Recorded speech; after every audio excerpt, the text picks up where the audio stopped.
ప్రపంచంలోనే second highest mountain ఏ దేశంలో ఉందో తెలుసా?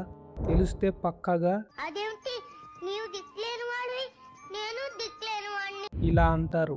Yes, world number 1 highest mountain అందరికీ తెలుసు, మౌంట్ ఎవరెస్ట్ అని. అండ్ నేపాల్ చైనా బార్డర్స్లలో ఉంటుంది అని. కానీ వరల్డ్ సెకండ్ హైయెస్ట్ మౌంటైన్ ఎక్కడ ఉందో చాలా తక్కువ మందికి మాత్రమే తెలుసు. అదే K2 మౌంటైన్. ఇది ఎక్కడ ఉందో తెలుసా? పాకిస్తాన్ మరియు చైనా బార్డర్స్లలో ఉంటుంది. ఎస్, ఇది మౌంట్ ఎవరెస్ట్ కంటే 200 మీటర్లు తక్కువ ఉంటుంది. అండ్ ఇది మౌంట్ ఎవరెస్ట్ కంటే 100% రిస్క్ ఉండే మౌంటైన్. K2 మౌంటైన్ ఎక్కేవారిలో సుమారు 25%కి పైగా మరణాలు జరుగుతాయని కొన్ని స్టడీలు చెబుతున్నాయి. అదే ఎవరెస్ట్ ఎక్కేవారిలో డెత్ రేట్ సుమారు 6.5% దగ్గర ఉంటుంది. అంటే ఎవరెస్ట్ కంటే తక్కువ ఉన్న K2 మౌంటైన్ ఎక్కేవారిలోనే ఎక్కువ ప్రమాదం ఉంటుంది. అలాగే మన ఇండియాలో నెంబర్ 1 హైయెస్ట్ మౌంటైన్ ఏదో కింద కామెంట్ చేయండి.